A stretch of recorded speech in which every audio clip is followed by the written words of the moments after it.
Welcome to pen point. మనం చూస్తున్నాం ఏదైతే ఆంధ్రప్రదేశ్ రాష్ట్రానికి బిల్ గేట్స్ వచ్చారు. బిల్ గేట్స్ రావడంతో పాటు ఆంధ్రప్రదేశ్ రాష్ట్రానికి సంబంధించిన కీలకమైన అంశాలు, అందులో ముఖ్యంగా క్వాంటమ్ కంప్యూటింగ్ సంబంధించి దాంట్లో రాష్ట్ర ప్రభుత్వం తీసుకుంటున్న నిర్ణయాలు, దాని కారణంగా రాష్ట్రంలో రాబోతున్న పరిణామాలకు సంబంధించి డిస్కషన్ జరిగిందని చెబుతూనే, మరోవైపు ఏదైతే హెల్త్ కేర్కి సంబంధించిన రంగంలోనూ అలాగే వ్యవసాయ రంగంలోనూ ఏ ఆధారిత సేవలు విస్తరించేందుకు దానికి అవసరమైన సపోర్ట్ చేసేందుకు బిల్ గేట్స్ ఫౌండేషన్ తన అడుగు ముందు వేసినట్టుగా మనకు అనిపిస్తుంది.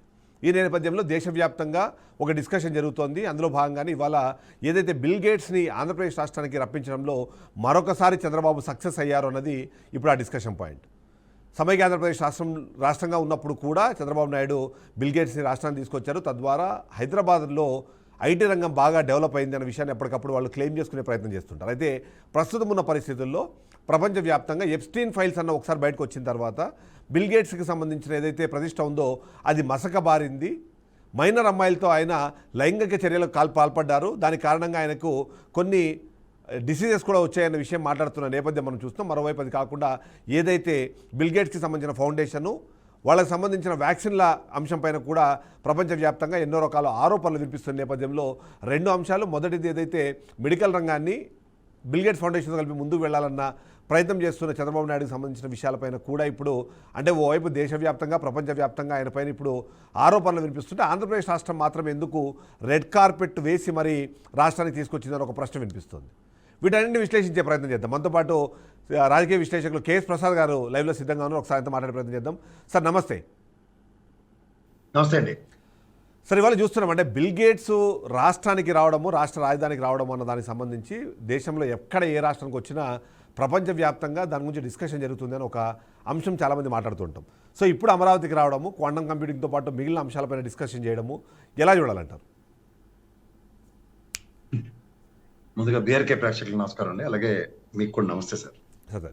సార్ ఇది మనకు ఒకటే గుర్తుంచుకోండి, ఆంధ్ర ప్రభుత్వం రాష్ట్ర ప్రభుత్వాలు ఎవరెవరినో గెస్టులను ఇంటికి తీసుకొచ్చినట్టు బిల్ గేట్స్ గారిని ఇలాంటి వాళ్ళని తీసుకొస్తే వాళ్ళ కార్యకలాపాలు విస్తరించుకోవడానికి ఒక వేదికలు. ఈ చంద్రబాబు నాయుడు గారు, లోకేష్ గారు అయితే ప్రాణాలు తెగించి ఏదైనా 99 పైసలకి బాటా రేట్లు ఇచ్చినట్టు ఇచ్చేస్తున్నారు. ఫ్రీ ల్యాండ్ వాళ్ళ ఫౌండేషన్స్ కి, ఇక్కడ ఎక్స్పాన్షన్స్ కి, తర్వాత వాళ్ళు మీరు అంటున్న క్వాంటమ్ కంప్యూటర్స్ కానీ దేనికైనా సరే వెసులుబాటు తీసుకోవడానికి ఉంటుంది. దానివల్ల ఏమవుతుంది, వాళ్ళు యూజ్ ఎక్స్పాన్షన్స్ లో వాళ్ళు చారిటీలు చేసే వాటిల్లో ఈ రోజు జరుగుతున్న అంశాలని ఏ విధంగా ముందుకు తీసుకెళ్తారు మన దగ్గర. ఇక్కడ హైదరాబాద్ లో మైక్రోసాఫ్ట్ కి ఫ్రీ ల్యాండ్ ఇచ్చిన తర్వాత వాళ్ళు హౌ దే ఎస్టాబ్లిష్డ్. ఇవన్నీ ఏంటంటే ఎవరెవరినో తీసుకొచ్చారు ఏదైనా వేదికలు అన్న దగ్గర అది మాడాలి. ఇప్పుడు మైక్రోసాఫ్ట్ ఆంధ్రప్రదేశ్ లో ఏ విధంగా విస్తరించింది, వాళ్ళకి ఓన్ బిల్డింగ్లకు, ఓన్ ప్రొమిసెస్లకు నిజంగా లేదంటే ఒక ప్రభుత్వ పరంగా ఉన్న ఏఐ టెక్నాలజీకి అనుసంధానించి ఏదైనా హ్యూజ్ ఎక్స్పాన్షన్స్కి ఏమైనా వస్తే చెప్పొచ్చు. క్వాంటమ్ కంప్యూటర్స్ అన్నది ఇప్పుడు ప్రపంచవ్యాప్తంగా ఎక్కడ ఉందంటే బెంగళూరులో వాళ్ళు ఒక మినిస్టర్ గారు చెప్పారు కదా క్లియర్ గా. ఇప్పుడు మనం అంత అడ్వాన్స్డ్ టెక్నాలజీలో మనం అడాప్ట్ అయ్యి ఉండి ప్రజెంట్ ఇక్కడ సినారియో డ్రైవ్ అవుతుంటే దాని మీద ముందుకు వెళ్ళడానికి ఇలాంటి వేదికలు క్రియేట్ అయితే ఎవరైనా ఆ వేదికల్ని పంచుకుంటారు ఎవరు అని. బిల్ గేట్స్ గారు స్పెసిఫిక్ గా అంటే మిగిలిన లేక ఆయనకి అంత అవకాశం ఇవ్వనంటే కదా ప్రజెంట్ ఆయన ఎదుర్కొంటున్న తీవ్రతని ఆంధ్రప్రదేశ్ లో ఒక రెడ్ కార్పెట్ వేసారంటే ఎవరికి అక్కర్లేదు, మనకే కావాల్సి వస్తుంది అన్నది చూసుకోమనండి ఒకసారి ఈ ప్రభుత్వానికి. దీనికన్నా ముఖ్యంగా ఒక సీరియస్నెస్ ఆంధ్రప్రదేశ్ రాష్ట్రంలో చాలా ఎక్కువగా డెవలప్ అయ్యి సెల్ఫ్ గోల్ వేసుకుని ఈ ప్రభుత్వం కార్యాచరణ ఎక్కడ ఏది ఈ బడ్జెట్ ప్రవేశపెట్టారు అందులో ఉన్న డొల్లతనాన్ని, ఆ లోపాలని ఎక్కడ చర్చించని అవసరాలు కాకుండా, తర్వాత తిరుమల లడ్డూకి జరిగిన అపవిత్రత మీద, ఇంకా అసలైన కీ పాయింట్స్ ఎప్పుడైతే దొరికాయో వాళ్ళ హెరిటేజ్ కి జరిగిన డ్యామేజ్ మీద, ఇది మార్కెట్ లో చర్చనీయ అంశాలు అయిన దగ్గర డైవర్ట్ చేయడానికి బిల్ గేట్స్ గారిని తీసుకొచ్చారు వాళ్ళు స్ట్రాటజికల్. డైవర్షన్ అన్నారు, దాని గురించి మాట్లాడదాం ఒకసారి. ఇప్పుడు అంటే దీనికి ఒకసారి మాట్లాడి మళ్ళీ అందరికి వెళ్దాము. ఎందుకంటే రాష్ట్రానికి సంబంధించిన కీలకమైన అంశాలు మెడికల్కి సంబంధించింది, 2 వ్యవసాయానికి సంబంధించింది, 3 ఆర్టీజీఎస్ సంబంధించింది. ఎప్పుడు నేను ఛాంపియన్ అని చంద్రబాబు నాయుడు చెప్తూనే ఉంటారు. సో ఈ 3 అంశాల్లోనూ ఏదైతే మనం మాట్లాడుతున్న గేట్స్ ఫౌండేషన్ను సహకారం అందించేలాగా, తద్వారా ఆర్టిఫిషియల్ ఇంటెలిజెన్స్ని ఇంప్లీట్ చేయడం ద్వారా తీసుకొచ్చే రిజల్ట్స్, వీటి మీద ఎక్కువ డిస్కషన్ జరిగింది అన్నది ఒక పాయింట్. అంటే నిజంగానే మెడికల్ కేర్లో తర్వాత వ్యవసాయంలో ఆర్టిఫిషియల్ ఇంటెలిజెన్స్ రావాలని చాలామంది కోరుకుంటున్నారు. దానికి అనుగుణంగానే ఈ చర్యలు తీసుకుంటున్నారు అన్నది ఒక పాయింట్ వినిపిస్తుంది. ఎలా చూడాలంటారు దాన్ని? ఏ లెవెల్లో ఇప్పుడు జర్మన్ కానీ లేదంటే పాశ్చాత్య దేశాల్లో చాలా కంట్రీస్ లో how they are doing wonders in a దగ్గర ఇక్కడ పునాది పడడం నేనేం చేయలేదు, దానికి తగ్గ ఇన్ఫ్రాస్ట్రక్చర్ ఎక్కడ ఉంది. This is what is the biggest challenge. We need to do it from the scratch. ఈ స్క్రాచ్ నుంచి ప్రభుత్వం బిల్ గేట్స్ గారు తీసుకొచ్చిన ఈ ఫౌండేషన్ త్రూగా అన్న దగ్గర ఇప్పుడు ఏఐ టెక్నాలజీతో ఉదాహరణకి వ్యవసాయ రంగమే అనుకుందాం, లేదంటే మెడికల్ ఫర్టర్నిటీకి సంబంధించింది. ఇప్పుడు ఆరోగ్యశ్రీ అన్నదానికి మనం సస్యశ్యామలంగా సుభిక్షంగా ఆంధ్రప్రదేశ్ రాష్ట్రంలో వ్యవసాయ ఉత్పత్తుల విషయంలో కానీ నేను చూసుకుంటే బడ్జెట్ అలిగేషన్స్ లో 500 crores మాత్రం అలకేట్ చేశారు. ఇది పంట గిట్టుబాటు ధరలకు కానీ లేదంటే దాన్ని ఏమంటారు ఇబ్బడి ముబ్బడిగా రేట్లు పెరిగిపోతున్న వాటికి. ప్రజెంట్ సినారియోలో అగ్రికల్చర్ సెక్టర్ కి ఏ టెక్నాలజీతో అనుసంధానిస్తే గతంలో డ్రోన్లు అన్నారు, ఏది నరేంద్ర మోడీ గారు కూడా దేశవ్యాప్తంగా స్ప్రేలు కొట్టడానికి ఈ యూరియా జల్లడానికి ఇవన్నీ ఉపయోగపడతాయి అన్న దగ్గర మనం అంత టెక్నాలజీని అడాప్ట్ చేసుకునే సిచ్యువేషన్ లో రైతులు ఉన్నారా అన్న దగ్గర ప్రభుత్వం దీనికి ఎక్స్పెరిమెంటల్ మాడ్యూల్లో ప్రభుత్వమే ఇప్పుడు చూడండి మనం లాస్ట్ ఏమో ల్యాండ్ సర్వే చేసినప్పుడు ఈ రోవర్ లో అన్ని ప్రభుత్వ బాధ్యతగానే సర్వేయర్లకి ఉద్యోగాలు ఇస్తూ ఎట్లా తీసుకుందో అట్లాంటి ఇన్నోవేటివ్ గా ఈ ప్రభుత్వం చేయమనండి, అప్పుడు దాని గురించి మాట్లాడదాం. అవేవి చేయకుండా బిల్ గేట్స్ ఫౌండేషన్ వచ్చారు, వాళ్ళతో ఇవన్నీ జరిగిపోతే అద్భుతాలు, ఏ టెక్నాలజీలో మీరు స్ప్రేలు కొట్టుకోండి, డ్రోన్లు కొట్టుకోండి అంటే వ్యవసాయ పనిముట్లు కొనుక్కోవడానికి లేదా వ్యవసాయ ఉత్పత్తులు అమ్ముకోవడానికి నానా తిప్పలు పడుతున్నాయి రైతాంగానికి. ఏ టెక్నాలజీలు అన్ని ఎంతవరకు అడాప్ట్ అవుతాయి?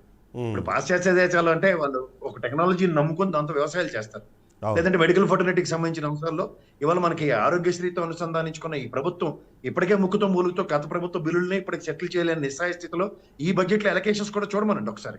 సో ఇవన్నీ ప్రాస్పెక్టివ్ గా కనబడుతున్నప్పుడు ఈ బిల్ గేట్స్ ఫౌండేషన్స్ తో మెడికల్ ఫర్టిలిటీని ఉద్ధరించేస్తాం లేదా వ్యవసాయ ఉత్పత్తుల్ని 2047 నా విజన్ నేను ఎక్స్ప్లెయిన్ చేస్తానన్న దగ్గర ఇది ప్రైవేట్ సెక్టర్ తో సంబంధించిన అవసరం అండి. ఇది ప్రభుత్వం ఏ విధంగా ఉపయోగపడుతుంది, ప్రభుత్వానికి వాళ్ళు తిరిగి ఏ విధంగా ఉపయోగపడతారన్నది చెప్పాలి కదా. అవును, ఇప్పుడు బిల్ గేట్స్ వచ్చారంటే మైక్రోసాఫ్ట్ ఇక్కడ వేస్తారనా, లేదంటే మైక్రోసాఫ్ట్ ఫౌండేషన్ ఇక్కడ ఉంటుంది, ఫౌండేషన్స్ తో దేర్ సర్టన్ లిమిటెడ్ చార్టర్లే చేస్తారు. ఇప్పుడు ఉదాహరణకు ఆ మాటకు వస్తే ప్రజలకు అర్థమయ్యే భాషలో చెప్పాలంటే కౌలు రైతులకి 5 కోట్ల రూపాయలు పవన్ కళ్యాణ్ గారి జేబు నుంచి ఒక్కోటికి ₹1,00,000 ఇచ్చారు 500 మంది రైతులకి, అంతే. There ends the matter. ఈ 3 సంవత్సరాలు బట్టి కౌలు రైతులకి చేసిన పని ఏంటో కనుక్కోండి ఒకసారి ఈ ప్రభుత్వం. అలాంటి చిత్తశుద్ధికి ఒక కార్యాచరణ, లేదంటే ఆయన ఒక ₹10,00,000 ఒక్కొక్క పైలట్ ప్రాజెక్ట్ కింద నియోజకవర్గాలన్నింటిలో 175 నియోజకవర్గాల్లో 100 మందినో 500 మందినో ఐడెంటిఫై చేసి వాళ్ళకి స్పెసిఫిక్ అమౌంట్ అలొకేషన్ చేస్తామన్న ఎక్స్పెరిమెంట్లు పవన్ కళ్యాణ్ అనే జనసేన పార్టీ నుంచి కూడా లేనప్పుడు ఈ కూటమి ప్రభుత్వంలో ప్రజల్ని ఎక్కడికక్కడ ఏ పరిస్థితుల్లో కూడా ముందుకెళ్ళడానికి ఎక్కడ వెసులుబాట్లు లేకుండా పాబంతకాలు క్రియేట్ చేస్తున్న దగ్గర ఈ ఫౌండేషన్స్ మనకి నిజంగా ఏ విధంగా ఉపయోగపడతాయన్న చెప్పమనండి. నా అబ్జర్వేషన్ ఒకటి దాని మీద మీరు కమెంట్ చెప్పండి. అంటే గతంలో బిల్ గేట్స్ని తీసుకొచ్చేటప్పుడు విండోస్ అన్నది మోనోపోలీ ఉంది, అంతేకాకుండా ప్రపంచ అతిపెద్ద కుబేరుడుగా కూడా ఆయనకు పేరుంది. అప్పుడు ఆయన కలవడం అనేది చాలా కష్టసాధ్యమైన విషయము. ఆ సందర్భంలో తీసుకురావడానికి ఇప్పుడు ప్రపంచ కుబేరుల్లో ఆయన స్థానము పడిపోతూ వచ్చింది. ఆ మోనోపోలీ అనేది పూర్తిగా తగ్గిపోయింది. ఇప్పుడు వేరే ఆపరేటింగ్ సిస్టమ్స్ వచ్చేసాయి. వాస్తవానికి వాళ్ళకి మించిన ఆపరేటింగ్ సిస్టమ్స్ ఇప్పటికే బయటకు వచ్చేసిన నేపథ్యం అన్నీ చూసినప్పుడు ఇప్పుడు బిల్ గేట్స్ వచ్చి రాష్ట్రానికి గతంలో వాళ్ళు ఏదైతే అంటే టీడీపీ పార్టీ ఏదైతే ఒక క్లెయిమ్ చేసుకుంది అంటే బిల్ గేట్స్ తీసుకోవడం ఒక గ్రేట్ అచీవ్మెంట్ లాగా, ఇప్పుడు కూడా దాన్ని ఇంతే ఈక్వల్ మ్యాగ్నిట్యూడ్లో చూడాలంటారు. ఇవాళ అదే పరిస్థితి ఇవాళ మైక్రోసాఫ్ట్కో లేకపోతే గేట్స్కి సంబంధించిన ఫౌండేషన్గా ఉందనుకోవాలన్నా? ఎందుకంటే ఇక్కడ 2 పాయింట్స్ జస్ట్ నేను for the sake of report చెప్తున్నాను. ఎప్స్టైన్ ఫైల్స్ వచ్చాయి ఇప్పుడు బయటికి. దానికి వచ్చిన తర్వాత ఆయన మీద ఉన్న ఆ గౌరవం అనేది చాలామంది తగ్గిపోయిందనే విధంగా మాట్లాడుతున్నారు. నేషనల్ మీడియాలో కూడా ఇవాళ అదే చెప్తున్నారు. ఆయన్ని అందరూ చీత్కరిస్తుంటే రెడ్ కార్పెట్ పెట్టి రాష్ట్రాన్ని తీసుకొచ్చి గొప్ప అచీవ్మెంట్ ఏదో చేస్తున్నట్టుగా ఎందుకు మాట్లాడుతున్నారు అది ఒక పాయింట్ వచ్చింది. సో ఇవన్నింటినీ కలిపి మీ విశ్లేషణ ఇవ్వండి సార్. 2 విషయాలండి. ఇప్పుడు ఈవెన్ హైదరాబాద్కి మైక్రోసాఫ్ట్ తీసుకొచ్చినప్పుడు కూడా ఏషియన్ కాంటినెంట్ లో ఫస్ట్ ఎవర్ టైం ఒక ఎక్స్పెరిమెంటల్ మాడ్యూల్లో దాని ఏమంటారు వాళ్ళు ప్రయోగశాల అని చెప్పాలి మైక్రోసాఫ్ట్. సో వాళ్ళు వేదికలు ప్రభుత్వ పరంగా వాళ్ళు అడ్వాంటేజ్ తీసుకుంటూనే ఉన్నారు. దానివల్ల వాళ్ళు విస్తరించిన విధానం చూసుకోమని. దట్ టైం మీరు అన్నట్టు విండోస్ ఆర్ హ్యాపెనింగ్, వాళ్ళు మోనోపలి. ఇక్కడ ఆయన ఒక ఫౌండేషన్ చారిటీ చేయడానికి వస్తున్నాడు. ఆయన ప్రజలకు అర్థమయ్యే భాషలో చెప్పాలంటే ₹10 ఏదో ఆయన దగ్గర ఉన్నది మనకి ఇస్తాడన్నమాట అనుకుందాం. అంతకుమించి ఇంకేముంది దాంట్లో? ఇప్పుడు నేను అంటుంది ఇప్పుడు మెడికల్ ఫర్టర్నిటీకి సంబంధించిన 17 మెడికల్ కాలేజీలు ప్రభుత్వం బృహత్తర కార్యక్రమంతో ఉన్న ఇన్నోవేషన్స్ లో ఏఐ టెక్నాలజీ కూడా దీంట్లో అడాప్ట్ చేస్తున్నాం అని మనకు చెప్పారు అనుకోండి sir. We'll appreciate it. Bill Gates foundation త్రూగా ఏఐ ఆపరేషన్స్ కూడా జరుగుతున్నాయి. ప్రపంచంలో ఏఐ టెక్నాలజీతో doctors fraternity they are doing wonders అన్నది ప్రపంచవ్యాప్తంగా చదువుకుంటున్న విషయాలు.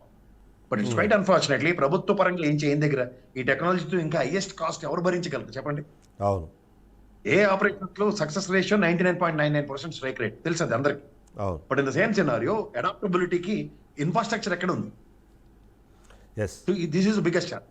ఇది కాక మీరు అన్నట్టు అతని క్యారెక్టర్ అసాసినేషన్ అన్నది నేను మీరు కదా ఆయన స్థాయికి నేను మాట్లాడలేను కూడా, కానీ బట్ ఒక వ్యవస్థ త్రూగా అతనికి క్యారెక్టర్ అన్నది ప్రపంచవ్యాప్తంగా డైల్యూట్ అయ్యి ఇవాళ మార్కెట్ లో మైక్రోసాఫ్ట్ అన్నది సంబంధించిన షేర్స్ ఒకప్పుడు అపర కుబేరుడు ప్రపంచవ్యాప్తంలో నెంబర్ 1 కుబేరుడు కింద ఉన్న స్థాయి ఇవాళ ఆయనే 10 మెట్ల కింద పంచుకున్నప్పుడు దాని మీద ఆంధ్రప్రదేశ్ ప్రభుత్వం ఈ లేని అపవాదులు తెచ్చుకోవడానికి కాకపోతే ఇంక దేనికి చెప్పండి? ఒక సక్సెస్ఫుల్ నెరేషన్స్ ఇక్కడ ఆంధ్రప్రదేశ్ స్టేట్ లో the time it's really software రంగం it's most happening situation in the entire world wide. అలాంటి దగ్గర బిల్ గేట్స్ అనే వ్యవస్థ త్రూగా తీసుకొచ్చిన మైక్రోసాఫ్ట్ వన్ ఆఫ్ ది 10 అడుగులు పరిగెట్టే దగ్గర ఆయన అడుగు కూడా కలిసిందని చెప్పొచ్చు. బట్ ఇక్కడ అది ఏవి జరగనప్పుడు బిల్ గేట్స్ ఫౌండేషన్ త్రూగా జరిగే అద్భుతం ఏంటి నాకు అర్థం కావట్లేదు. ఈయన విజనరీని ఆయన పంచుకోవడానికి 2047లో ప్రపంచం ఏం జరిగిపోతుందో, ఇవాళ ఎవడుంటాడో ఎవడబోతాడో కూడా తెలియదు. అంటే 2047 విజనరీ అని చంద్రబాబు గారు దేశం 2047కి 100 years కంప్లీట్ చేసుకుంటుంది స్వతంత్రం వచ్చని ఈ విధంగా ముందుకెళ్లే కార్యక్రమం ఉంటే నాకు అర్థం కాని విషయం. నేను మీరు పుట్టిన కాడి నుంచి India is a developing country అనే చదువుతున్నాం, కానీ డెవలపింగ్ కి ఆ ఇంగ్ ఫార్మ్ ఆఫ్ ద వర్బ్ ని తీయకుండా దానికి what they need to do అన్నది ఎక్కడ జరగట్లేదు. ఇప్పుడు ఉదాహరణకి మైక్రోసాఫ్ట్ వ్యవస్థ వచ్చినప్పుడు సర్టన్ ఉపాధి కల్పించబడింది అన్నది ఏమైనా స్టాటిస్టిక్స్ ఉంటే వాళ్ళకి ప్రత్యక్షంగా పరోక్షంగా ప్రభుత్వం ఇచ్చిన అన్ని వనరుల్ని సద్వినియోగపరుచుకుని ఏదో నలుగురికి ఎంప్లాయ్మెంట్ను ప్లస్ అది భౌగోళికంగా దేశవ్యాప్తంగా ప్రపంచవ్యాప్తంగా ఉన్న ఎంప్లాయీస్ అందరూ దాంట్లో పనిచేస్తున్నారు. That is one of the research centre మనకి మైక్రోసాఫ్ట్ హైదరాబాద్ లో ఉన్నది. రీసెర్చ్ సెంటర్ లో ఇక్కడ హైదరాబాద్ లో ఉన్న వాళ్ళకి ఏమైనా ఉపాధులు కల్పించబడ్డాయి, లేదా ప్రపంచవ్యాప్తంగా ఉన్న వాళ్ళు అక్కడ దేశ విదేశాల్లో పనిచేస్తున్న వాళ్ళకి రీసెర్చ్ ఆపరేషన్స్ ఇక్కడికి ఈ నేపథ్యంలో ఇంకొక పాయింట్ కూడా డిస్కషన్కి వచ్చింది. ఏంటంటే వీళ్ళు ఇప్పుడు గేట్స్ ఫౌండేషన్ ద్వారా చేసేది ఏంటి, డేటా కలెక్ట్ చేసి డిజిటల్ మెడికల్ కార్డ్స్ ఇవ్వాలన్నది ఒక పైలట్ ప్రాజెక్ట్గా కుప్పంలో చేసి అది కంప్లీట్ అయిపోయింది. సో రాష్ట్ర వ్యాప్తంగా దాన్ని తీసుకెళ్దామనే ప్రయత్నం చేస్తున్నారు. ఇవన్నీ బాగున్నాయి, కానీ డేటా ప్రైవసీకి సంబంధించి ఎవ్రీ టైము డిస్కషన్ జరుగుతూనే ఉంటుంది. అందులో ముఖ్యంగా విదేశీ కంపెనీలకు, అది ఫౌండేషన్ కావచ్చు ఏదైనా కావచ్చు, విదేశీ కంపెనీల దగ్గర మన డేటా ఉంటే దానివల్ల జరిగే నష్టం ఏంటి అన్నది మొన్నటి కూడా మనం చూసాము. ఫేస్బుక్ సంబంధించిన వాళ్ళని కూడా కూర్చోబెట్టి ఇది అమెరికన్ కంపెనీ కోర్టుల్లో మీరు డేటాకు సంబంధించిన ప్రైవసీని మీరు ఎట్లా కాపాడుతున్నారు, నేను ఫోన్ తీసుకొని ఒక 2 నిమిషాలు మాట్లాడితే ఆ 10 నిమిషాల తర్వాత సోషల్ మీడియాలో నేను మాట్లాడిన టాపిక్కి సంబంధించిన యాడ్స్ వస్తున్నాయి, ఇవన్నీ సో మీరు షేర్ చేసుకుంటున్నారని మాట్లాడుతున్న పరిస్థితులు మనం చూసాం. ఇప్పుడు ఇలాంటిది ఆంధ్రప్రదేశ్ రాష్ట్రానికి సంబంధించిన ఈ మొత్తం మెడికల్ డేటాని ఒక ఫౌండేషన్తో మీరు పంచుకోవడం ద్వారా డేటా ప్రైవసీ వచ్చే అవకాశం ఉందనేది ఒక డిస్కషన్ జరుగుతుంది. సో అంత పెద్ద టెన్షనో లేకపోతే ప్రాబ్లమో ఉన్న దాంట్లోకి ఇలాంటి వాటిని తీసుకురావడము ప్రభుత్వం చేస్తుంది మంచిదేనా? ఈ డేటా కలెక్షన్ గతంలో నాకు తెలిసి వాలంటీర్ వ్యవస్థలో వాళ్ళు కూడా కలెక్ట్ చేసినట్టున్నారు, మళ్ళీ అదేమైంది, ఇప్పుడు తీసుకొచ్చే డేటాతో ఏం చేస్తారు? ఈ క్వశ్చన్ అయితే ఎవరికి అర్థం కావట్లేదు. ఇందులో అర్థం కాదు ఏం లేదు సార్. వీళ్ళు ఎంతసేపు పెట్టుబడిదారీ వ్యవస్థను ఎలా ప్రోత్సహిస్తున్నారో గమనించుకోమని. మీరు దేశవ్యాప్తంగా మీరు కూడా వెబ్సైట్ లోకి వెళ్ళి చూడండి సార్. ఆయుష్మాన్ భారత్ కి సంబంధించిన దాంట్లో ఈ పెమ్మసాని గారు 4 సార్లు చెప్తున్నారు కదా మనకి ఆరోగ్యశ్రీకి ప్యారల్ గా దగ్గర. ఇవాళ కూడా మీరు if you really look in to their executions in the national wide A state అని తీసుకోండి సార్, వాళ్ళు ఈ రోజు కూడా మీరు చెప్పిన ఆయుష్మాన్ భారత్ కార్డులు కానీ లేదంటే సంబంధిత హాస్పిటల్స్ తో అటాచ్మెంట్స్ విషయంలో కానీ ఒక ప్యాథటిక్ సిచ్యువేషన్ లో స్ట్రైవ్ అవుతుంది నేషనల్ వైడ్ గా కూడా. ఎవరు బీజేపీ గవర్నమెంట్ ఎన్డీఏ కూటమి వీళ్ళు ఇప్పుడు పిలుచుకుని ఆయుష్మాన్ భారత్ డైరెక్టర్లు వీళ్ళందరూ రాష్ట్ర వ్యాప్తంగా దక్షిణాది కొంతమందిని ఉత్తరాది కొంతమందిని డిప్లాయ్ చేసి వీళ్ళు సమ్ సాఫ్ట్వేర్ కంపెనీలతో అనుసంధానించుకుని వీళ్ళు ఈ డేటాలు తయారు చేయమని చెప్తున్నారు. ఇది మీరు చెప్పిన సోఫార్ ఐడి కార్డ్స్ కానీ ఆయుష్మాన్ భారత్ కి సంబంధించిందని. అంటే ఇక్కడ ఈ పెట్టుబడిదారీ వ్యవస్థ ఈ ఆంధ్రప్రదేశ్ ప్రభుత్వంకి సంబంధించింది చేతులారా బిల్ గేట్స్ లాంటి వ్యక్తికి పంపిస్తున్నప్పుడు where is make in India, where is Andhra Pradesh లో హ్యాపెనింగ్ సాఫ్ట్వేర్ కంపెనీస్ ఆ పాటు ఐడి కార్డులు తయారు చేయలేవా మెడికల్ ఫర్టిలిటీకి సంబంధించింది? అందుకు మన దగ్గర డేటా ఆల్రెడీ ఉంది కదా సార్. ఆరోగ్యశ్రీ ఎంతమంది తీసుకుంటారో తెలుసు. ఆయుష్మాన్ భారత్ నేషనల్ వైడ్ లో ఆంధ్రప్రదేశ్ నుంచి ఎంతమంది అప్లోడ్ అయ్యిందో మన అందరికీ తెలిసిన విషయంలో ఈ బిల్ గేట్స్ లాంటి సంస్థ వచ్చి ఐడి కార్డులు ఇవ్వడం ఏందండి? ఇప్పుడు మనకి ఆధార్ కార్డులు ఎక్కడ ఉన్నాయి? ప్రతి మీ సేవా సెంటర్ లో దొరుకుతున్నాయి కదా అవి. అవును, ఇది revenue module to the respect to state government అనుసంధానించుకుని ఎస్ ఆరోగ్యశ్రీకి సంబంధించింది కానీ లేకపోతే దీనికి కానీ ఐడి కార్డ్స్ ఈ విధంగా మీరు సర్టన్ మీ సేవల నుంచి తీసుకోవచ్చని ఒక వెబ్సైట్ క్రియేట్ చేసి దాని ప్రకారం ప్రభుత్వం చేయాలా, లేదంటే ఒక ప్రైవేట్ వ్యవస్థలకు ఆరోగ్యశ్రీ ఏది మన ఆధార్ కార్డు ఇచ్చినట్టు ఆ విధంగా ప్రభుత్వం బైబ్యాక్ పాలసీస్ తో ఒక సర్టన్ కంపెనీస్ కి ప్రోత్సాహకాల కింద ఇచ్చుకుని వాళ్ళకి ఒక 400-500 కోట్ల అగ్రిగేట్ తెలుసా మీకు ఒక్కొక్క స్టేట్ కి? అవును, సెంట్రల్ గవర్నమెంట్ శాంక్షన్ చేసింది ఆయుష్మాన్ భారత్ కి ఐడి కార్డులు, డేటా స్టోరేజ్ లు, డేటా మెయింటెనెన్స్ కి. ఇప్పుడు 400 కోట్లు బిల్ గేట్స్ గారు ఏదైనా పెడతారా తీసుకెళ్లి? ఈ మైక్రోసాఫ్ట్ ఫౌండేషన్ వచ్చిందని మనం చూసాం కదా, గూగుల్ అని మొత్తం ఫ్లెక్సీలు కట్టి లాస్ట్ గట్టి తేల్చారు వాళ్ళు. ఇప్పుడు మైక్రోసాఫ్ట్ అధినేత వచ్చాడని చెప్పి బిల్డప్లతో మనకొచ్చి 10 రూపాయలు కూడా కడుపులో కొట్టడానికి ఎంత పెట్టుబడిదారు వ్యవస్థకు ఎలా ప్రేరేపిస్తున్నారో సార్ గమనించుకోమనండి. పిల్లికి ఎలక సాక్ష్యంలో పక్కన పవన్ కళ్యాణ్ ఆయనకి ఏంటి తెలియదు అసలు ఫస్ట్ థింగ్. అదే ఇవాళ ఒక మీమ్ చూసాను. ఆ మీమ్ ప్రకారం ఏదైతే మీరు రాష్ట్ర వైద్య ఆరోగ్యానికి సంబంధించిన అంశం గురించి మాట్లాడుతూ ఒక ప్రైవేట్ మెడికల్ కాలేజ్ సంబంధించిన వ్యక్తి సరే ఆమె మంత్రివర్గంలో ఉన్నా సరే ఆమెను తీసుకొచ్చి అక్కడ మీరు ఇంట్రడ్యూస్ చేస్తారు, ఏమైనా ఇంట్రడ్యూస్ చేశారు మీరు, ఆ మెడికల్ కాలేజ్ ఓనర్ ఏమైనా ఇంట్రడ్యూస్ చేశారన్నది ఒకటేదో మీమ్ నడుస్తుంది. సో అట్లా చూస్తే విద్యా వ్యవస్థకు సంబంధించిన నారాయణ చైతన్య తీసుకొచ్చి పరిచయం చేసినట్టే ఉంటుంది. నారాయణకైతే వెసులుపట్టు చక్కగా ఒక క్యాబినెట్ హోదా కలిగిన మంత్రి స్థాయిలో నా విద్యా వ్యాపారం ఎలా ఉందని చెప్పి ఎవరిని పడితే వాళ్ళు ఇంట్రడ్యూస్ చేసుకోవచ్చు. ఇది ఈ విధమైన పెట్టుబడిదారీ వ్యవస్థకి ఎలాంటి వెసులుబాట్లు తీసుకుంటారో గమనించుకోమనండి. సో మీరు ఇంతకుముందు మాట్లాడుతున్న నేను యాక్చువల్లీ మధ్యలో ఆ పార్టీ ఈ పార్టీ ఉన్నా. సో నేను కట్ చేశాను. అసలు రాష్ట్ర ప్రభుత్వానికి ఇప్పుడు మీరు అంటున్నట్టుగా ఎందుకు డైవర్షన్ పాలిటిక్స్ చేయాలి, జరుగుతున్న తప్పులను ఎత్తి చూపుతుంటే మీరు కక్ష సాధింపు చర్యలు అంటున్నారు అని చెప్పి వైసీపీ మీద ఒక ఆరోపణ చేసే ప్రయత్నం చేస్తున్నారు. సో లడ్డు అంశం తీసుకొచ్చిన లడ్డు అంశంలో అడల్టరేట్ గీ అని అయితే అది కన్ఫర్మ్ అయింది, కానీ మీరు అసలు కల్తీనే లేదు అనే విధంగా ఎట్లా మాట్లాడతారు? రాష్ట్రం ఇప్పుడు సూపర్ 6 అన్న దాన్ని సూపర్ హిట్ చేసిన తర్వాత ఇంకా అసలు సంక్షేమ పథకాలు అనే మాట ఎట్లా మాట్లాడతారు అనేది కొన్ని పాయింట్స్ చెప్పే ప్రయత్నం చేస్తారు. సో ఎలాగో బడ్జెట్ మనం మాట్లాడలేకపోయాం కాబట్టి వాటన్నింటిని ఇంక్లూడ్ చేసి అసలు డైవర్షన్ పాలిటిక్స్ చేయాల్సిన అవసరము రాష్ట్ర ప్రభుత్వానికి ఏముంది, అది స్థూలంగానే అడిగే ప్రశ్న. సింపుల్ గా చూడండి సార్, నిన్న మొన్న హెరిటేజ్ షేర్లు ఎలా పడి ఉన్నాయి చూడండి. ఎంత దయనీయమైన పరిస్థితిలో ఉన్నది అంటే హెరిటేజ్ వ్యవస్థ కొన్ని క్రెడిబిలిటీ అయిపోయింది. First thing. రెండోది, గోప్యంగా ఉంచే దగ్గర గుప్పిడిప్పింది ఎవరు? చంద్రబాబు నాయుడు గారే. సెల్ఫ్ గోల్ అంటారు అలా. సినిమాలో చూడండి, పవన్ కళ్యాణ్ సినిమా ఎక్కడ మొదలయ్యో, ఎక్కడతో దీంతో మొదలయ్యో దాంతో వస్తా ఉన్నట్టు ముందు పరిస్థితి చూస్తే, ఇప్పుడు హెరిటేజ్ ని ఇచ్చే బిల్డప్లు వీటిలన్నిటికీ ఏమైంది? ఇవాళతో కాలం చెల్లిపోయింది. పైపు హెరిటేజ్ పేరుతో ఉన్న యాన్సిలరీ యూనిట్లు అన్ని ఎక్కడెక్కడైతే తయారు చేస్తున్నారో దానికి తోడు పరకాల ప్రభాకర్ కూడా కుటుంబం ఒకళ్ళు ఇద్దరు చాలండి చంద్రబాబు నాయుడు గారి కొంపలు ముంచడానికి. ఆ దావు చెల్లి కొత్తిమీర చెత్త సేదారం అని ఆయన చెప్పాడు. ఈ కుటుంబరావు అసలు కనీసం లోక జ్ఞానం ఉందో లేదు. షేర్ మార్కెట్ పడింది అనే మీద ఫ్రస్ట్రేషన్ లో నాకు తెలిసి ఏమైనా హెరిటేజ్ లో డబ్బులు పెట్టినట్టుకున్నాడు. ఈ ఒక్కటే తయారు చేసి కానీ మిగిలినవన్నీ తయారు చేస్తారట. నీ తెలివి శాంతకెళ్ళ పెరుగు తయారు చేస్తే చాలా మిగిలిన దరిద్రం అంతా అందులోంచి వస్తుంది కదా, నెయ్యి చెత్త సేదారం. ఇది బేసిక్ లాజిక్. తర్వాత క్లేటారనో గేటారనో ఆ దిక్కుమాల దరిద్రాన్ని ఇలా హెరిటేజ్ డబ్బా తెప్పగానే దాంట్లో లాస్ట్ ప్రోడక్ట్ అదే బీటా కెరటిన్. నాకు తెలిసి అలా సిద్ధార్థ గారి సినిమా ఒకటి ఉంది సార్, అది చూశారు వీళ్ళందరూ. వాళ్ళ ముఖ్యంగా అలా కంచాలుడు, మీ తోటి సహచరుడు ఉన్నాడు, కంచాలు ఊరిలో ఉన్న ఇళ్ళన్నిటి మీద పడి కంచాలు తింటుంటారు చూడండి. వాడుని ఈడు కలిసి కూడబడుకున్న దరిద్రం ఏంటంటే ఆ సినిమా కథ చెప్పేస్తే ప్రజలు నమ్మేస్తారు అనుకున్నారు. టెంకు జల్లు ఎలా పడతాయంటే ఇప్పుడు దగ్గరలో సుప్రీంకోర్టు వెర్డిక్ట్ రానివ్వండి, భూమి మీద ఉన్న కాళ్ళు కదులుతాయి, కుబుసాలు కదులుతాయి. తమాషాలు కొంది హిందూ మనోభావాలు అంటే. కానీ ఇవాళ లోకల్లో ఒక పాంప్లెట్ లాంటిది నాకు ఒకటి దొరికింది. యాక్చువల్లీ అది నేను పంపిద్దాం అనుకున్నా, మర్చిపోయాను నేను. అందులో చాలా క్లియర్గా ఏంటంటే ఈ పేపర్లు ఇవన్నిటి ఏదైనా అడ్వర్టైజ్మెంట్ ఇవ్వాలి అంటే సుప్రీంకోర్టుతో తలనొప్పి ఉంది, బీజేపీతో తలనొప్పి ఉంది. ఎందుకంటే మరి మీరు కూడా దాన్ని అనలైజ్ చేయాలి లేదా ప్రెడిక్ట్ చేయాలి. మొన్న అమిత్ షాతో మీటింగ్ అంత బాగా జరగలేదు, కొద్దిగా నెగిటివ్ యాంగిల్లో జరిగిందని ఒక డిస్కషన్ జరుగుతున్న నేపథ్యంలో ఒక పాంప్లెట్ తయారు చేసి ఆ పాంప్లెట్లో జగన్మోహన్ రెడ్డిని ఒక కెమికల్ ఎక్స్పర్ట్ లాగా కెమికల్కి సంబంధించిన దాంతో దేవుడి అపవిత్రం చేసేందుకు ప్రయత్నం జరిగింది అనేది ఒకటి చెప్పే ప్రయత్నం చేశారు. తిరుపతి లడ్డు కల్తీపై కూటమి పార్టీ స్పష్టమైన వైఖరి, భక్తుల విశ్వాసం పరిరక్షణ మా ప్రథమ లక్ష్యం అని చెప్పి తిరుపతి లడ్డు ప్రభుత్వంపై ఎలాంటి రాజకీయము జరగనీయమనే మాట చెబుతూ ఫైనల్గా చెప్పింది ఏంటంటే కెమికల్ ప్రసాద వ్యాపారి అని జగన్మోహన్ రెడ్డికి సంబంధించిన ఒక మీమ్ని పెట్టి దాని తర్వాత ఆయన మహాపాపం చేశారని చెప్పి ఒకదాన్ని తిప్పే ప్రయత్నం చేస్తున్నారు. ఇది నాకు వచ్చిన కంటెంట్ నేను పంపిస్తాను, అది కూడా నేను మీరు ఒకసారి చూడండి. అంటే ఆల్రెడీ ఇప్పటికే దాని మీద ఎంత మాట్లాడినా సరే ఇంకా మాట్లాడే ప్రయత్నం చేస్తున్నారు. కల్తీ జరిగింది, ఆ కల్తీ ద్వారా దేవుడిని అపవిత్రం చేసే ప్రయత్నం చేస్తున్నారు అన్న మాట అయితే కంటిన్యూ అవుతుంది. ఎస్, ఇప్పుడు మీకు ఒక విషయం చెప్తా సార్. ఇప్పుడు మనం బాస్ క్యాబిన్లోకి వెళ్ళిన తర్వాత మనకి ఫుల్గా కడుపు నిండా బోయిన పెట్టి బయటకు పంపించింది అనుకోండి, అవును, బయటకు రాగానే మన మోహభావాలన్నీ ఇలాగా బ్రహ్మానందం గల్లా కామెడీ చేసుకుంటూ బయటకు రావు కదా. అవును, అమిత్ షా గారి దగ్గరికి వెళ్ళి రాగానే సాధారణంగా ప్రెస్ అనగానే ఎగిరి మరీ మాట్లాడతారు కదా చంద్రబాబు నాయుడు గారు. అప్పుడు ఏం మాడారు? That itself is an indication. రెండోది ఏంటంటే వీళ్ళు ఎంతసేపు ఆ జగన్మోహన్ రెడ్డిని బదనాం చేసుకోవడానికి ప్రభుత్వం అధికారం 164 స్థానాలు తెచ్చుకొచ్చింది. ఎన్నాళ్ళు ఆడుకుంటారు? 2 ఏళ్ళు 20 నెలల దగ్గర ఆడుతూనే ఉన్నారు, చూస్తూనే ఉన్నారు. అవుట్కమ్ 20 దగ్గర ప్రతిసారి అలా చూడండి, ఒక అడ్వర్టైజ్మెంట్ ఇది ఉంటుంది, డాక్టర్ దగ్గరికి వెళ్ళి స్పెషలిస్ట్ రేపు నేను తిని వచ్చాను అడుగుతారు గట్టి కిడ్నీ అని. నేను తిని చూపిస్తారా అప్పటిదాకా నువ్వు జనకల్ని అది ఉంటారు చూడండి. అలాగే వెళ్ళినప్పుడల్లా జగన్మోహన్ అరెస్ట్ చేసిన అంటే దేనికి అరెస్ట్ చేస్తామని అడుగుతున్నారు. ఈ కల్తీ లడ్డు అని లేదంటే ఏవో పెట్టకథలు చెప్తుంటే ఎన్నాళ్ళు భరిస్తారు వాళ్ళు.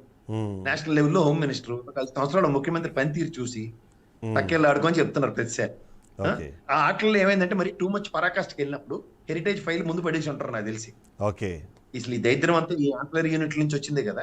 ఇప్పుడు దీనికి నీ సమాధానం మేము యాంటిసిపేట్ చేస్తున్నాం. దీనికి సమాధానం చెప్పకుండా ఎంతసేపు జగన్మోహన్ రెడ్డి బదనాం చేసే కార్యక్రమం ఉంటే first I need to clear the air first. What does it mean by heritage? నీ వెబ్సైట్ ఓపెన్ చేస్తే 17వ నెంబర్ ఉంది. ఏదైతే ఎగేసుకుని మరి 670 రూపాయలు తీశారో ఇందా మిల్క్ డైరీ ఎవరిది, ఎక్కడి నుంచి వచ్చింది? ఈయన చూసి వాళ్ళ బోలే బాబా గారు అంటే ఆడ ఏకంగా మేము అందరూ రక్త సంబంధికుల టైప్ లో అని చెప్పాడు. మొత్తం సప్లై చేస్తారు చెప్పారు. సో ఈ సబ్స్టాన్షియల్ ఎవిడెన్సెస్ అని మనం కాదు కదా, మనకంటే హిందీ ఇంగ్లీష్ రాకపోవచ్చు, వాళ్ళకి బ్రహ్మాండంగా వచ్చు కదా. వాళ్ళకి చెవిలో ప్రాంప్టర్ పెట్టి మరి చెప్పిన వాళ్ళు ఉన్నారు వాళ్ళకి. కాదంటే మీరు ఇప్పుడు అన్నారు కాబట్టి చేసి నాకు గుర్తొచ్చింది, 400 రూపాయలకి అసలు కిలో నెయ్యి ఒరిజినల్ ఎలా దొరుకుతుంది అని చెప్పి క్వశ్చన్ చేశారు. అసలు ఈ క్వశ్చన్ ఎందుకు వచ్చింది, ఎప్పుడు లేదనుకుంటే 680 రూపాయలకి 650 రూపాయలకి ఇందాపూర్కి ఇచ్చారు. ఇందులో చూడండి, firing guns by using Pawan Kalyan. మీకు ఒక చిన్న క్లీక్ పాయింట్ ఒకటి చెప్తాను, మీరు జాగ్రత్త కొంచెం గమనిస్తే, రామారావు గారిని ఎలా హ్యూమిలియేట్ చేసి ఆయన పదవీచ్యుతుని చేశారో అలా చంద్రబాబు నాయుడు గారిని హ్యూమిలియేట్ చేసి పదవీచ్యుతుని చేయడానికి ఒక ప్లాట్ఫామ్ రెడీ అయిపోయింది. వీళ్ళు పావు కింద వాడుతుందారు అంటే పవన్ కళ్యాణ్. ఇప్పుడు మీరు నేను జాగ్రత్తగా గమనిస్తే, మీరు సీనియర్ జర్నలిస్ట్, మనకి దేవాదాయ శాఖ మంత్రి ఉంటుండగా ప్రతిదానికి పవన్ కళ్యాణ్ ఎందుకు కలిపడిపోతున్నాడు? అవును, ఆయన గమ్మున ఉన్నాడు.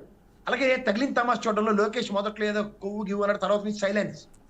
అన్ని పవన్ కళ్యాణ్ మాట్లాడతారు, మీరు జాగ్రత్తగా గమనిస్తే. బదనమైదవరు పవన్ కళ్యాణే కదా. సో ఈ స్ట్రాటజీలో తండ్రిని ఎలాగైనా పణం పెట్టాలన్న దీని నెపంతో నాటి రామారావు గారి రూపంలో నాకు చంద్రబాబు గారు కనబడతారు. ఎందుకంటే అప్పుడు ఈ పచ్చలోడు కలిసినాడు తప్ప ఇంకోటి ఎవరు లేరు. ఇప్పుడు ఈ పెట్రోల్ బంక్ కూడా రీసెంట్ గా వచ్చిందని అప్పుడు వాళ్ళిద్దరే మొత్తం రామారావు గారిని భ్రష్టు పెట్టించినారు. సో అలా చంద్రబాబు గారికి వేదిక క్రియేట్ చేశారు ఈ అంశాలు. కాదు కొద్దిగా పవన్ కళ్యాణ్ తప్పించుకునే ప్రయత్నం చేస్తాను ఒక అనుమానం. ఎందుకంటే ఆ 7 మంది కూర్చొని ఒక ప్రెస్ మీట్ పెట్టినప్పుడు నేను చదవలేదు, కానీ చంద్రబాబు నాయుడు గారు చదివి వినిపించారు, సీఎం చదివి వినిపించారు కాబట్టి నేను దాని మీద రెస్పాండ్ అవ్వాల్సి వచ్చింది, నేను ఆలోచించాను చాలా, ఆ తర్వాత నేను రెస్పాండ్ అయ్యాను అన్నది ఒక మాట మాట్లాడే ప్రయత్నం చేశారు. తప్పించుకునే ప్రయత్నం చేసిన లాక్కొచ్చి మళ్ళీ అడే కూర్చోబెట్టారా లేకపోతే? అది చూడండి, మళ్ళీ దాంట్లో తప్పించుకుందాం అనుకుంటే సనాతన ధర్మంలో మళ్ళీ ముడికించి తప్పేయాలని కొట్టారు మళ్ళీ. సనాతన ధర్మంలో చంద్రబాబు గారు చెప్పిన ప్రవచనాలు ఏంటి? Marriage sir made in heaven, నా మ్యారేజ్ స్వర్గంలోనే జరిగింది, నీ మ్యారేజ్ ఎక్కడ జరిగింది అని ఎత్తిపోడు. మా దాంట్లో ఎడాకులు ఉండవు అంటే పక్కన కూర్చొని పెట్టినోడు పాపం ఆయనకి నప్పలేదో పాపలేదో చెప్పుకుని ఆయన పాపం విడాకులు తీసుకున్నాను ఆయనకే చెప్పాడు కదా. మీరు జాగ్రత్తగా గమనిస్తే పవన్ కళ్యాణ్ హ్యూమిలేట్ చేస్తారు. అంటే ఒకటి ఏంటంటే మేబీ నా అబ్జర్వేషన్ ఏంటంటే, గతంలో ఒక కుటుంబం లేని మోదీ అని తిట్టి మళ్ళీ ఆయన దగ్గర కూర్చొని హ్యాపీగా ఇప్పుడు పాలన చేసుకోగలిగినప్పుడు పెళ్లి గురించి డిస్కషన్ చేసి పక్కన కూర్చొని పాలన చేయడం కష్టం అంటారా?